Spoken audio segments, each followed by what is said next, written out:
उत्तराखंड में इन दिनों यूसीसी को लेकर लगातार हंगामा देखने को मिल रहा है और इसी के तहत उत्तराखंड में यूनिफॉर्म सिविल कोड पर सियासत लगातार जारी है। समान नागरिक संहिता पर सियासत जारी है। पक्ष विपक्ष की बयानबाजियां की लगातार उसका दौर भी देखने को मिल रहा है, जहां पर सियासत लगातार यूनिफॉर्म सिविल कोड को लेकर देखने को मिल रही है। इसे और भी अच्छे तरीके से जान लेते हैं। सोनू हमारे साथ में जुड़े हुए। सोनू, फिलहाल राज्य सरकार की ओर से घोषणा की गई थी कि जल्द ही उत्तराखंड में यूनिफॉर्म सिविल कोड लागू किया जाएगा। अब इसको लेकर किस प्रकार की तकरार देखने को मिल रही है?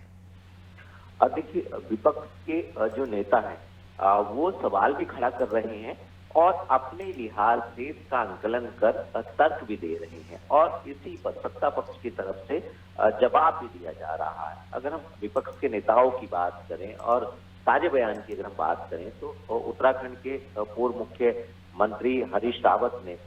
इसको लेकर के कई सवाल खड़े किए हैं। उन्होंने केंद्र का हवाला भी दिया है और खास तौर पर इस बात को भी कहा है कि आने वाले समय में आम जनमानस को इसका कोई खास लाभ नहीं मिलने वाला है, लिहाजा केंद्र सरकार के स्तर से इसको लागू किया जाना था। इस तरीके के अपने अपने जो यूसीसी को लेकर के कांग्रेस के नेता आंकलन कर रहे हैं, उसकी बयानबाजी कर रहे हैं, जबकि सत्ता पक्ष का जो मानना है उनका साफ तौर पर यह कहना है कि ये जो यूसीसी है वो समाज में एकरूपता लाने के लिए और सरकार ने जो सरकार गठन के दौरान जो वादा किया था उसको निभाने के उद्देश्य से और समाज को और बेहतर बनाने के उद्देश्य से इस परिकल्पना को साकार करने का निर्णय लिया है और इसका ड्राफ्ट जो है वो मुख्यमंत्री को विशेषज्ञ समिति सौंप चुकी है और अब जल्द ही इसको सदन में लाया जाएगा, क्योंकि ये उत्तराखंड का काफी राजनीति वाला मुद्दा है और इसमें अक्सर हम देख रहे हैं सत्ता पक्ष के नेता जो हैं वो पलटवार कर रहे हैं, वो अपने तरफ दे रहे हैं, जबकि विपक्ष के जो नेता हैं वो अपनी तरफ से आंकलन कर अपने तरह से जो है इसको देख रहे हैं और ऐसे में जो बयानबाजी की जो सियासत हो रही है वो दिनों दिन बढ़ती जा रही है और लगातार इस पर सियासत हो रही है। तो अब ऐसे में देखना होगा कि जब इसको सदन के पटल पर पेश किया जाएगा उस वक्त सत्ता पक्ष और विपक्ष के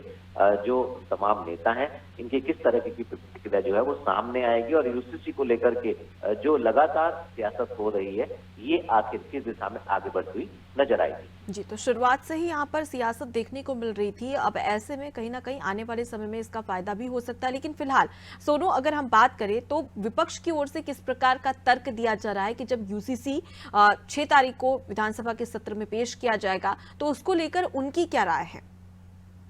देखिए, अभी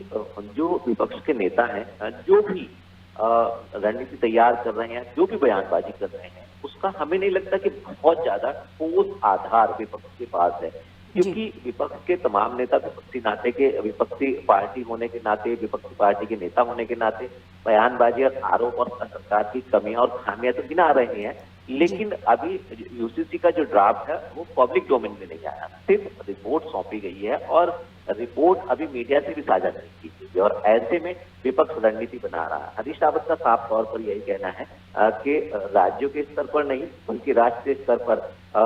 जो है वो इस कानून की बात होनी चाहिए थी और इसमें आने वाले समय में विसंगतियां आएंगी। तो विसंगति क्या होंगी, अभी हरीश रावत भी इस पर पूरी तरह से जो है वो तर्क नहीं दे पा रहे हैं, जबकि सत्ता पक्ष जो है एकरूपता की और समाज के उत्थान की बात कर रहे हैं, महिलाओं के अधिकार की बात कर रहे हैं, लेकिन जिस तरह से अभी इसमें आरोप प्रत्यारोप की सियासत हो रही है, जब तक पब्लिक डोमेन में पूरी तरह से इसका ड्राफ्ट नहीं आ जाता, उसका एनालिसिस नहीं हो जाता है, तब तक विपक्ष के पास भी बहुत ज्यादा ठोस आधार फिलहाल हमें नहीं लगता कि है। अब देखना होगा कि जैसे जैसे इस प्रक्रिया को सरकार आगे बढ़ाएगी उसके बाद इसमें विपक्ष की रणनीति में किस तरीके का बदलाव देखने को मिलेगा। जी बिल्कुल, तो अब ऐसे में देखने वाली बात होगी कि इस प्रकार से आगे भी सियासत देखने को मिलती है और निश्चित तौर पर जिस प्रकार से बीजेपी की ओर से या फिर यूं कहे कि मुख्यमंत्री पुष्कर सिधामी की ओर से प्रयास किया जा रहा है, इससे निश्चित तौर पर कुछ समय के इंतजार के बाद में कहीं ना कहीं समान नागरिक संहिता उत्तराखंड में भी लागू होने की प्रबल संभावनाएं यहाँ पर नजर आ रही है। लौटूंगी आपके पास।